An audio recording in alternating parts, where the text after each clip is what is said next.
तो अगर आप ध्यान दो तो वो क्या बोल रहे हैं कि अब इसमें गाइडिंग प्रिंसिपल तो था ही नहीं कोई भी, इतना बड़ा जो इन्होंने समझाया, अम्बेडकर जी ने समझाया, इसमें कोई गाइडिंग प्रिंसिपल तो था ही नहीं, आपको कहीं पे गाइडिंग प्रिंसिपल दिखेगा ही। और अगर आप ध्यान से देखो तो गाइडिंग प्रिंसिपल था, ये जो लास्ट लाइन है यही गाइडिंग प्रिंसिपल है कि अगर आप रियल चीज को, है ना, जो रियल चीज हो रही है हमारी लाइफ में, जो रियल चीज हो रही है हमारी लाइफ में, अगर उसको आप टालते रहो, नकारते रहो, मुकरते रहो अगर सच्चाई से, आप भागते रहो अगर सच्चाई से, तो आप कुछ नहीं करोगे, आप अपनी पॉलिटिकल डेमोक्रेसी को खतरे में डाल दोगे। तो सच को पहचानना सीखो, सच के लिए आवाज उठाना सीखो, वरना आप अपने आप को, अपनी आजादी को खतरे में डाल दोगे। ये गाइडिंग प्रिंसिपल है। This line contains the guiding principal कि अगर कॉन्स्टिट्यूशन में लिखा रहे, कॉन्स्टिट्यूशन में लिखा रहे कि हमारे देश में इक्वालिटी होगी, और असल जिंदगी में आपको सिर्फ कॉन्स्टिट्यूशन से, है ना, पॉलिटिकल पॉलिटिकल इक्वालिटी तो मिल रही है, पर सोशल इक्वालिटी नहीं मिल रही। सोशल मतलब सामाजिक इक्वालिटी मिल रही, मतलब समाज में अभी अमीर और गरीब में फर्क चल रहा है। आपको इकोनॉमिक इक्वालिटी नहीं मिल रही, मतलब आपके पापा 8 घंटे काम करके आते हैं, वो साल महीने का कमाते हैं मान लो 25,000, है ना, और मेरे पापा काम करके आता है, वो महीने का कमाते हैं 1.5 लाख। तो कहाँ से इक्वालिटी है ही नहीं, फर्क हो गया ना अमीर और गरीब में, समझो। आप कब तक इन बातों को छुटलाते रहोगे कि आपके भारत देश में गरीबी नहीं है, यहाँ पे अमीर और गरीब में फर्क नहीं है, कब तक छुटलाते रहोगे? और जितना छुटलाओगे, जितनी देर करोगे इस बात को एक्सेप्ट करने में, है ना, जितनी देर करते रहोगे, जितना झूठ बोलते रहोगे खुद से, उतना ही आप क्या करते रहोगे, आप अपनी पॉलिटिकल डेमोक्रेसी को खतरे में डाल दोगे। तो इस बात से भागो, रियलिटी से भागो मत। भागने को नहीं बोल रहे हैं, रियलिटी को फेस करने की बात कर रहे हैं कि रियलिटी में अपन बोलेंगे one vote one value, sorry अपन पॉलिटिक्स में तो बोलेंगे वन वोट वन वैल्यू, हर बंदे की वोट की वैल्यू एक है, पर असल जिंदगी में एक बंदे की एक वैल्यू नहीं होने वाली। जो अमीर बंदे होंगे उनकी वैल्यू ज्यादा होगी, और जो गरीब बंदे होंगे उसकी वैल्यू कम होगी। ठीक है, सही बात बोल रहे हैं। चलो आगे क्या बोल रहे हैं, कह रहा फाइनली, अंत में, let us turn to Jawaharlal Nehru. चलो अब अपना मुख किस और करें, जवाहरलाल नेहरू की ओर करें। गिविंग हिज फेमस स्पीच, जो जब वो क्या दे रहे थे, अपनी फेमस स्पीच दे रहे थे टू द कॉन्स्टिट्यूएंट असेंबली को, eight the stroke of midnight on 15 अगस्त 1947। ये याद करो, ये अपनी इंडिपेंडेंस डेट है, अपना भारत देश इंडिपेंडेंट हुआ था, है ना, eight the stroke of midnight मतलब रात के 12 बजे। चलो अब वो चीज देखते हैं, पढ़ते हैं, है ना, उस स्पीच को पढ़ते हैं जो जवाहरलाल नेहरू ने दी थी कॉन्स्टिट्यूएंट असेंबली को 15 अगस्त की रात को, आजादी वाले दिन की रात को। चलो पढ़े, बहुत बढ़िया स्पीच है, बहुत बहुत मजेदार स्पीच है, पढ़ेंगे ध्यान से पढ़ेंगे, ठीक है। ये स्पीच किसने दी है, जवाहरलाल नेहरू ने दी, ठीक है, किसने दी है, जवाहरलाल नेहरू ने दी, बहुत बढ़िया स्पीच है। यार लॉन्ग ईयर्स अगो, बड़े बहुत साल पहले, we made a tryst with destiny, हमने अपनी डेस्टिनी के साथ, हमने अपनी मंजिल के साथ क्या करा था, एक ट्रीस्ट किया था, एग्रीमेंट किया था, बहुत साल पहले। We made a tryst with destiny and now the time comes, और अब वो समय आया है, when we shall redeem our pledge. Pledge होती है प्रॉमिस, वादा, रिडीम मतलब पूरा करना, वापस पाना, ठीक है। And now the time comes when we shall redeem our pledge, अब समय आया है जब हमने अपना वो ट्रीस्ट, वो जो एग्रीमेंट था, जो वादा था ना, वो अब हम पूरा करेंगे। नॉट होली और इन फुल मेजर, पूरा तो नहीं, हम अपना वादा पूरा तो नहीं कर पाए, बट वेरी सब्सटेंशियली, बट काफी हद तक हमने अपना वादा, जो हमने वादा किया था डेस्टिनी के साथ कि हम आजादी पाएंगे, भारत देश को आजाद करेंगे, उसमें से अपन जो भी पुरानी रूढ़िवादी सोच है खत्म करेंगे, यानी कि बेकार कट्टर जो सोच है वो हम खत्म करेंगे, है ना, इक्वालिटी लाएंगे, हम वो ले आए हैं, है ना, पूरी तो नहीं, पूरी तरह से तो नहीं, पर बट वेरी सब्सटेंशियली काफी हद तक हमने अपना वादा पूरा कर लिया। कह रहा at the stroke of midnight hour, जब घड़ी पे क्या स्ट्राइक करेगा, जब घड़ी पे क्या बजेंगे, 12 बजेंगे। व्हेन द वर्ल्ड स्लीप, जब पूरी दुनिया सो रही होगी, India will awake to life, India क्या पाएगा, एक नई लाइफ पाएगा, एंड फ्रीडम, आजादी पाएगा। अ मोमेंट कम्स, एक पल आया है, विच कम्स, जो आता तो है, बट रेयरली इन हिस्ट्री, पर हिस्ट्री में बार बार नहीं आता, रेयरली कभी कभी आता है। अ मोमेंट कम्स, एक ऐसा पल आया है, which comes but rarely in history, जो आता तो है पर हिस्ट्री में बहुत रेयरली आता है, वो क्षण, वो पल, वो मोमेंट आया है। When we step out from the old to the new, वो मोमेंट आया जब हम ओल्ड से किस में एंटर करेंगे, न्यू में एंटर करेंगे। व्हेन एन एज एंड्स, किसका अंत होने वाला है, एक युग का, एक सदी का एंड होने वाला है, मतलब अंग्रेजों के शासन का एंड होने वाला है, अंग्रेजों की एज थी ना, अंग्रेजों का युग चल रहा था, वो एंड होने वाला। And when the soul of a nation, और जब सोल ऑफ अ नेशन मतलब देश की आत्मा क्या होगी, जो लंबे समय से क्या थी, सप्रेस थी, लॉन्ग सप्रेस, जो लंबे समय से सप्रेस थी, दबी हुई थी, फाइंड्स अटरेंस, अब उसको आवाज मिलेगी, अब वो मुखर होगी। It is fitting that at this solemn moment we take the pledge of dedication. It is fitting that, ये बहुत ही, इट इज फिटिंग मतलब ये अच्छा पल है। At this solemn moment, at this solemn moment, इस घड़ी में, वी टेक द प्लेज, हम कसम खाएं, ऑफ डेडिकेशन, कि हम समर्पित रहेंगे किस चीज को, to the service of India, ये भारत की सेवा में क्या रहेंगे जी, डेडिकेट करेंगे क्या, अपनी सेवा, है ना, to the service of India and her people, और उसके लोगों के प्रति क्या रहेंगे, समर्पित रहेंगे, डेडिकेटेड रहेंगे। And to the still larger cause of humanity, और किसकी तरफ समर्पित रहेंगे, इन सबसे भी बड़ा, भारत और भारत देश के लोगों से भी बड़ा, किसके प्रति डेडिकेटेड रहेंगे, समर्पित रहेंगे, to the larger cause of humanity, जो इन सबसे बड़ा है ह्यूमैनिटी, मानवता, उसकी तरफ हम समर्पित रहेंगे। बात समझ में आई? इतनी बढ़िया लाइन बोल गया वो, मैं दोबारा बोलता हूँ, बोल गया कि वो की बोल रहा हूँ, बोल गए, कह रहे हैं लॉन्ग ईयर्स अगो, बहुत साल पहले, we made a tryst with destiny, हमने डेस्टिनी के साथ, हमने अपने फ्यूचर के साथ एक वादा किया था, है ना, अपनी मंजिल के साथ, अपनी किस्मत के साथ एक वादा किया था। And now the time comes, और अब समय आया है, when we shall redeem our pledge, जब हम अपनी प्लेज, प्रतिज्ञा को क्या करेंगे, पूरा करेंगे। नॉट होली और इन फुल मेजर, पूरा तो नहीं, बट वेरी सब्सटेंशियली, पर काफी हद तक हमने अपना वादा जो किया था वो हमने पूरा कर लिया। जो हमने अपनी मंजिल के साथ, डेस्टिनी के साथ वादा किया था, वो हमने काफी हद तक पा लिया, पूरा कर लिया। At the stroke of midnight hour, जब घड़ी पे क्या स्ट्राइक करेंगे, 12 बजे, मिडनाइट होता है 12, व्हेन द वर्ल्ड स्लीप, जब पूरी दुनिया सोई होगी, India will awake to life and freedom, भारत देश एक नई जिंदगी पाएगा और आजाद हो जाएगा। अ मोमेंट कम्स, एक ऐसा पल आया है, which comes but rarely in history, जो आता तो है पर हिस्ट्री में बहुत रेयरली आता है। जब क्या होता है, जब we step out from old to the new, जब हम पुरानी किसी चीज से नई चीज में एंटर करते हैं, नए फेज में एंटर करते हैं, पुराने फेज से नए फेज में एंटर करते हैं, पुराने दौर से नए दौर में एंटर करते हैं।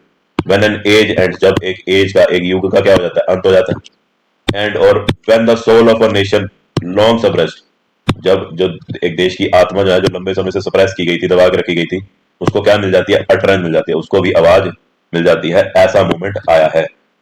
इट इज फिटिंग दैट, ये अच्छा पल है ना, it is fitting that at, it is fitting that at this soul moment we take the pledge, ये बड़ा सही समय, इट इज फिटिंग मतलब ये सही समय है, that at this soul moment, है ना, इस श्रेष्ठ पल में, इस बढ़िया पल में हम क्या करें, वी टेक द प्लेज, हम प्लेज लें, प्रॉमिस करें, वादा करें, ऑफ डेडिकेशन, किस चीज का वादा करें, डेडिकेशन की, हम समर्पित रहेंगे, हम बिना उफ किए, है ना, समर्पित रहेंगे किस चीज को, to the service of India, Bharat Mata की सर्विस, सेवा में, एंड हर पीपल, उसके लोगों की सेवा में, and to the still larger cause of humanity, और उससे भी बड़ी चीज, ह्यूमैनिटी, मानवता की सेवा में हम क्या रहेंगे, हाजिर रहेंगे, समर्पित रहेंगे। आगे कह रहे हैं, बहुत बढ़िया बात बोल रहे हैं, कह रहे हैं फ्रीडम एंड पावर, आजादी और शक्ति, ब्रिंग रिस्पॉन्सिबिलिटी, अपने साथ क्या लाते हैं, रिस्पॉन्सिबिलिटी लेके आते हैं। The responsibility rest upon this assembly, और ये जो रिस्पॉन्सिबिलिटी है, जो हमें रिस्पॉन्सिबिलिटी मिली है, ये किसके ऊपर लाई कर रही है, किसके कंधों पे, इस चीज का भार, इस रिस्पॉन्सिबिलिटी का भार किसके कंधों पे, इस असेंबली के, कॉन्स्टिट्यूएंट असेंबली के कंधों पे। अ सोवरन बॉडी, जो क्या है, एक आजाद बॉडी है, representing the sovereign people of India, जो किसको रिप्रेजेंट कर रही है, भारत देश के आजाद लोगों को रिप्रेजेंट कर रही है, ये ऐसी असेंबली है ना, और इसी असेंबली के ऊपर एक बहुत बड़ी जिम्मेवारी है। Before the birth of freedom, आजादी के जन्म से पहले, वी हैव एंड्योर्ड, एंड्योर मतलब हमने सहा है, all the pains of labour, है ना, लेबर पेन होती है ना, लेबर पेन क्या होती है, जब कोई लेडी माँ बनने वाली होती है ना, जब कोई लेडी क्या बनने वाली है, माँ बनने वाली है, तो जब बच्चा निकलता है तो लेडी को पेन होता है, उसको लेबर पेन बोलते हैं, है ना। कह रहा है कि हम, है ना, आजादी के जन्म से पहले, हमारी आजादी के जन्म से पहले, भारत देश बनने से पहले हमने सहा है, दर्द सहा है, किसका, लेबर का, है ना। अब आजादी जन्म लेने वाली है तो दर्द तो होगा ना, अंग्रेजों की हमने बड़ी, कहने का भाव कि हमने अंग्रेजों की बहुत सारी यातनाएं सही है, हमने अंग्रेजों के डंडे सहे हैं, हमने अंग्रेजों की जेल की कैद काटी है, समझे। Before the birth of freedom we have endured all the pains of labour and our hearts are heavy, और हमारा दिल भरा है, हैवी, हमारे हार्ट्स, दिल भरा है, किस चीज से, with the memory of this सोरो, इस दुख से हमारा दिल भर आया है, जब हम आजादी को याद कर रहे हैं, जो जो हमने सफर किया, हमने पेन सफर किया, सहन किया, वो सब याद करके हमारा दिल भरा है। सम ऑफ दोज पेन्स, उनमें से कुछ दुख कंटिन्यू इवन नाउ, अभी तक कायम है, वो दुख अभी तक कायम है, जैसे बंटवारा हुआ था वो दुख अभी भी कायम है। नेवरदलेस, फिर भी, the past is over, past past हो गया, पास्ट खत्म हो गया, अंग्रेजों का एंड हो गया, एंड और it is the future that beckons to us now. और जो फ्यूचर है वो हमें बैकन कर रहा है, आवाज लगा रहा है, पुकार रहा है, ठीक है, हमें इशारा कर रहा है भी चल अब मेरी ओर चल। That future is not one of ease or resting, that future is not one of ease or resting, वो ऐसा फ्यूचर नहीं है जिसमें आप ईज और रेस्ट करोगे, हम आराम फरमाओगे, ऐसा फ्यूचर नहीं है, but of incessant, but of incessant striving. Striving होता है प्रयास करना, एफर्ट करना। ये ऐसा फ्यूचर नहीं है कि चलो अब जाति पाली, चलो भी अब आराम करेंगे ना, अब हमें इंसेसेंट स्ट्राइविंग, अब हमें कंटिन्यूसली स्ट्राइव करना है, प्रयास करना है, so that we may fulfil, क्या फुलफिल करना मतलब पूरा करना, क्या द प्लेजेस है ना, प्लेजेस होते हैं ना, वादा, हम अपना हम वादे पूरे कर पाए, we have so often taken. अब ऐसा फ्यूचर, ये ऐसा फ्यूचर नहीं जिसमें आप रेस्ट करो, बल्कि अब प्रयास करने का, कॉन्स्टेंटली प्रयास करने का फ्यूचर है ये, ताकि हम क्या कर सकें, पूरे कर सकें वो वादे जो हमने बहुत बार लिए हैं, वो कस्में पूरी कर सकें जो हमने बहुत बार खाई हैं। And the one we shall take today, और वो कसम भी हम पूरी करेंगे जो आज हमने खाई है। कौन सी? ये वाली कसम, we take the pledge of dedicating the service, है ना, ये वाली, कि हम भारत देश के लोगों की और अब भारत की और मानवता की हम सेवा करेंगे, है ना। अब ये जो फ्यूचर आया वो रेस्ट का पीरियड नहीं है, उसमें आप आराम नहीं फरमा सकते, उसमें आपको क्या करना है, कंटिन्यूसली प्रयास करना है उन वादों को पूरा करने का जो आप लगातार खाते हुए आए हो, कई बार आपने वो कस्में खाई हैं, उनको पूरा करने का वक्त है अभी, और उस कसम को भी पूरा करने का वक्त है जो आपने आज ली है, ठीक है। बस में the service of India means, Bharat देश की सेवा का मतलब क्या है, the service of the millions who suffer, उन सभी लाखों अरबों लोगों की सेवा। भारत देश की सेवा का मतलब है उन सभी, उन लाखों लोगों की सेवा जो क्या कर रहे हैं, जो सफर कर रहे हैं, जो इस वक्त पीड़ा में है, दुख में है, तकलीफ में है, उनकी सेवा ही भारत देश की सेवा मानी जाएगी। It means the ending of poverty. अब इस भारत देश की सेवा का मतलब क्या, भारत देश की सेवा के सेवा का मतलब उन सभी लोगों, उन सभी लाखों खरबों अरबों करोड़ों लोगों की सेवा जो क्या कर रहे हैं जी, जो जूझ रहे हैं, जो अभी भी सफर कर रहे हैं, जो अभी भी परेशान, है ना। अब इट मीन्स, है ना, it means the ending of poverty. अब उस सेवा में क्या क्या आ जाएगा, आपने किस किस तरह से सेवा करनी है, आपने प्रयास करना है कि क्या हो जाए, पॉवर्टी, पॉवर्टी होती है गरीबी, क्या हो जाए, एंड हो जाए, खत्म हो जाए, एंड इग्नोरेंस, और क्या हो जाए, इग्नोरेंस भी खत्म हो जाए। इग्नोरेंस के ऊपर मैं किस दिन लेक्चर लूंगा, मैंने 2 लेक्चर लेने हैं आपके, एक लेना है मैंने डोमिनेंस के ऊपर, और एक मैंने लेक्चर लेना है इग्नोरेंस के ऊपर, ठीक है, किस दिन मैं लेक्चर लूंगा। It means ending of poverty, इसका और क्या मतलब, भारत देश की सेवा का मतलब और क्या, कि आपने गरीबी दूर करनी है, इग्नोरेंस दूर करनी है, एंड डिजीज, बीमारियां दूर करनी है यहाँ से, एंड इनइक्वालिटी ऑफ अपॉर्चुनिटी, जो अपॉर्चुनिटी में इनइक्वालिटीज है उसको भी आपने दूर करना है। The ambition of the greatest man of our generation, greatest man of our generation कौन है, महात्मा गांधी। अब आवर जनरेशन नहीं, हमारी पीढ़ी नहीं, जवाहरलाल नेहरू की पीढ़ी, जवाहरलाल नेहरू की पीढ़ी का ग्रेटेस्ट मैन कौन है, महात्मा गांधी, है ना। एम्बिशन होता है सपना, dream. The ambition of the greatest man of our generation has been, हमारे जो, हमारी पीढ़ी के जो सबसे महान व्यक्ति हैं उनका जो एम्बिशन है वो क्या रहा है, हैज बीन क्या रहा है, टू वाइप, साफ करना, एवरी टीयर, हर एक आंसू, फ्रॉम एवरी आई, हर एक आंख में जो आंसू है वो साफ करना इस महान व्यक्ति की इच्छा रही है।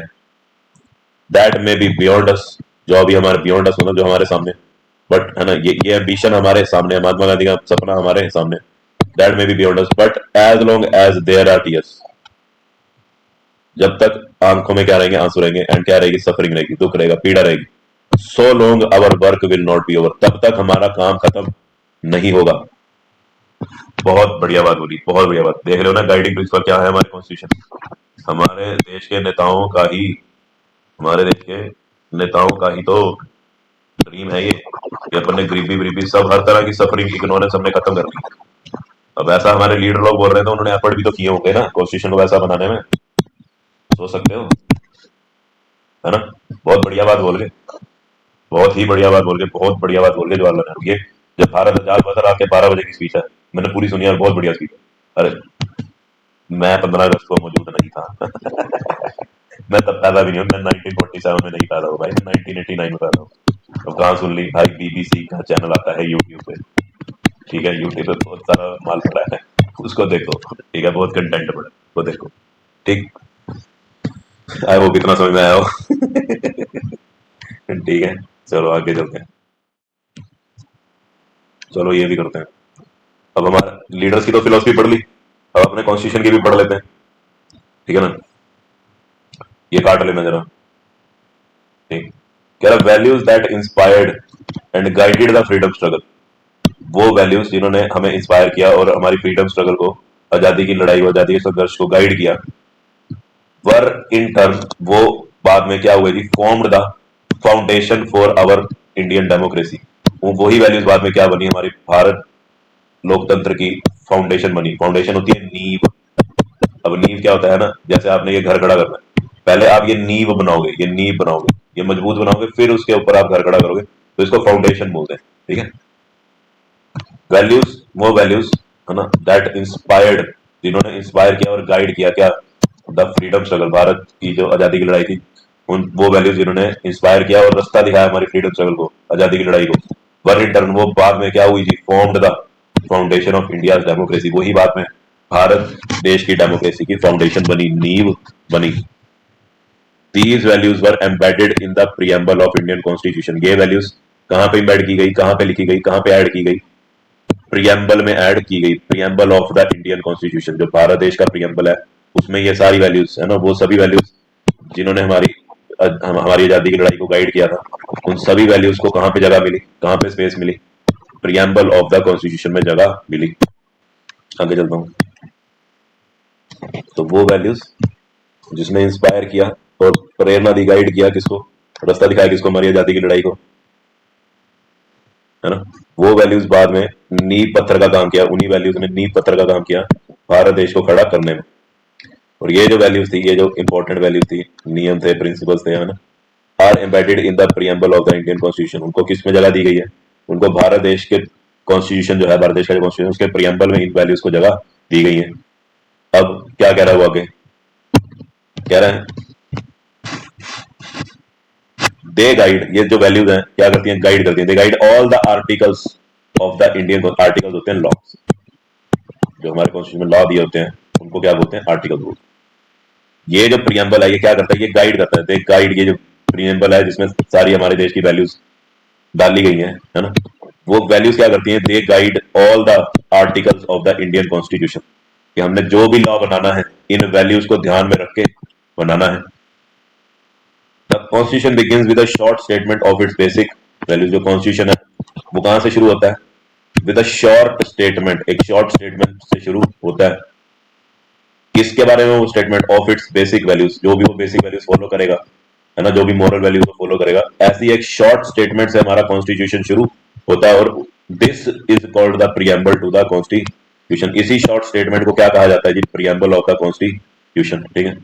मैं एक बार दोबारा बता दूं, कह रहा है हमारे जो वैल्यूज थी, वैल्यूज, वो values that inspired and guided, that inspired and guided क्या थी, हमारी जो फ्रीडम स्ट्रगल, जिन वैल्यूज ने गाइड किया, जिस वैल्यू से हमारी फ्रीडम स्ट्रगल इंस्पायर हुई,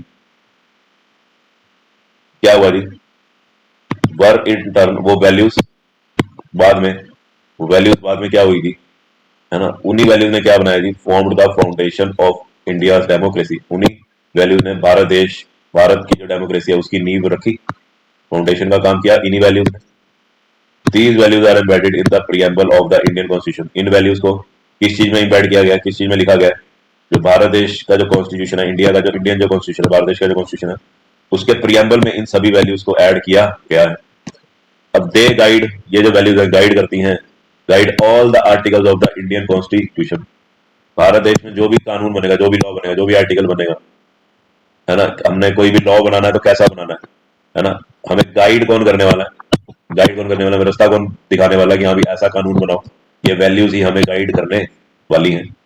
दे गाइड ऑल द आर्टिकल्स, जब भी आप कोई आर्टिकल बनाओगे, आपके देश के अंदर कोई आर्टिकल, नया कानून बनाएंगे, उनको कौन चीज गाइड करने वाली है, ये वैल्यूज, हमारी आजादी के टाइम पे जो हमने वैल्यूज स्टैंडर्ड अपने सेट किए थे, वही चीज हमें गाइड करने वाली है, वही चीज हमें रास्ता दिखाने वाली है, उसी चीज को हम ध्यान में रख के कोई भी नियम कानून बनाएंगे अपने इंडियन कॉन्स्टिट्यूशन का। आगे कह रहा था constitution begins with a short statement, constitution शुरू होता है एक छोटी सी स्टेटमेंट के साथ। क्या है उस स्टेटमेंट में किस तरह की स्टेटमेंट है? Of its basic values. जो हमारे देश का कॉन्स्टिट्यूशन है वो एक शॉर्ट स्टेटमेंट से शुरू होता है। और ये स्टेटमेंट किसकी बात कर रही है? सारी बेसिक वैल्यूज की बात कर रही है। जो भी हमारा कॉन्स्टिट्यूशन वैल्यूज फॉलो करेगा, उन बेसिक वैल्यूज इस स्टेटमेंट में दी हुई है। This is called the preamble to the constitution. यही शॉर्ट स्टेटमेंट जो है, जो बेसिक वैल्यूज की भी हमारे कॉन्स्टिट्यूशन में क्या क्या बेसिक वैल्यूज इंक्लूड की गई है, ये स्टेटमेंट जो इन बेसिक वैल्यूज की बात कर रही है, उस स्टेटमेंट को क्या कहा जाता है? Preamble to the constitution. Clear है? अब हमने कॉन्स्टिट्यूशन के आगे कॉन्स्टिट्यूशन का पहला पेज हमने क्या रखा है? हमारे कॉन्स्टिट्यूशन का पहला पेज हमने क्या रखा है? प्रीएम्बल रखा है। अब हमें ये प्रीएम्बल रखने का आइडिया आया कहां से? ये प्रीएम्बल रखने का आइडिया आया हमें अमेरिका से। अमेरिका का जो कॉन्स्टिट्यूशन है, अमेरिका का जो कॉन्स्टिट्यूशन है, उसका जो फर्स्ट पेज है प्रीएम्बल है। हमें भी आइडिया आया कि हमें भी क्या रखना चाहिए? प्रीएम्बल रखना चाहिए। ये प्रीएम्बल ही हमें गाइड करता है, रास्ता दिखाता है ना। हमारे मंत्री जो भी कानून बनाते हैं वो प्रीएम्बल को ध्यान में रख के बनाते हैं।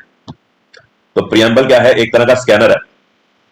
आप प्रीएम्बल को क्या लेके चलो? एक स्कैनर लेके चलो। जैसे आप कभी बैंक गए हो, आपने बैंक में देखा होगा एक स्कैनर पड़ा होता है, वो जो जाली नोट होते हैं उसको स्कैन करके अलग कर देता है, देखा होगा आपने, ठीक है ना। आपने एक चीज नोट करी होगी, जब भी आप बैंक गए होगे आपने देखा होगा एक स्कैनर पड़ा रहता है। वो नकली नोट, जैसे आपने मशीन पड़ी रहती है, इसमें नोट डाले आपने, वो फटाफट से दूसरी साइड नोट इकट्ठा कर देता है और जो नकली नोट होता है उसको साइड में कर देता है, ठीक है ना। तो जो अपने देश का प्रीएम्बल है ना, प्रीएम्बल, वो भी क्या काम कर रहा है? वो भी एक स्कैनर का काम कर रहा है।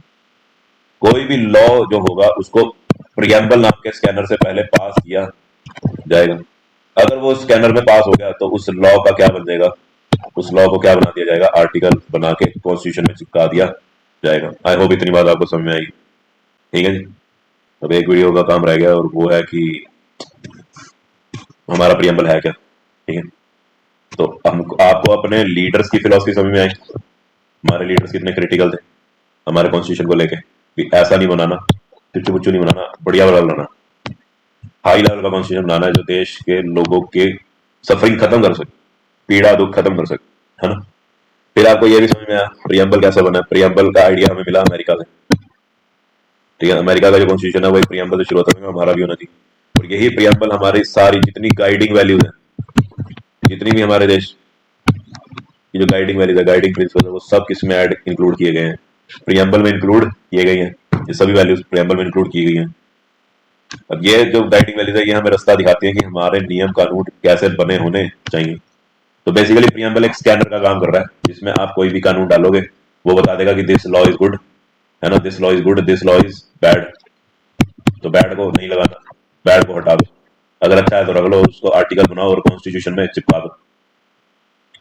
बात में अब प्रीएम्बल नाम की एक वीडियो रह गया, वो बनाएंगे, वो करेंगे, ठीक है।